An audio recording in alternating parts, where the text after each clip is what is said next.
fakta sejarah terkait dengan negeri kita, negeri Terengganu Darul Iman, yang sudah tentulah mempunyai kaitan dengan fakta-fakta sejarah yang berlaku bersambungan sebelum daripada itu. Apa yang kita lihat pada hari ini ialah kesan daripada apa yang berlaku dalam sejarah umat Islam yang disebut oleh ahli-ahli sejarah kurang-kurangnya 4 peristiwa penting yang berlaku yang perlu diingat oleh umat Islam dan menjadi titik jatuh bangun tamadun Islam sehinggalah apa yang dilihat pada hari ini. Yang pertama sekali ialah kejatuhan Baitul Maqdis tangan Dr. Salib pada tahun 1099 Masihi. Yang keduanya ialah kejatuhan Baghdad ke tangan Tatar pada tahun 1258 Masihi. Yang ketiganya ialah kejatuhan Spanyol ke tangan Raja-Raja Kristian pada tahun 1492 Masihi. Dan yang keempat ialah kejatuhan Kerajaan Islam Osmaniyah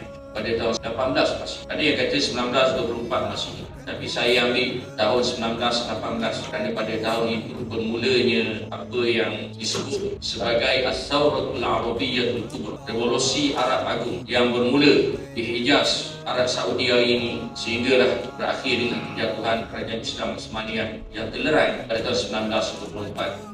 Dalam banyak-banyak peristiwa ini, yang terakhir itulah yang paling pelik kepada umat Islam. Kita tengok pada fakta sejarah yang saya sebutkan tadi, bila jatuh Baitul Maqdis, masih ada di sana kerajaan-kerajaan Islam yang memainkan peranan sehinggalah akhirnya Salahuddin Al-Ayyubi yang berjaya membebaskan Baitul Maqdis. Bila jatuh Baghdad ke tangan Tatar, kemudian wujud di sana kerajaan-kerajaan Islam lain sehinggalah Allah Ta'ala melahirkan seorang sultan yang adil, Sultan Zahir Bebas, yang memimpin kerajaan Mamlukah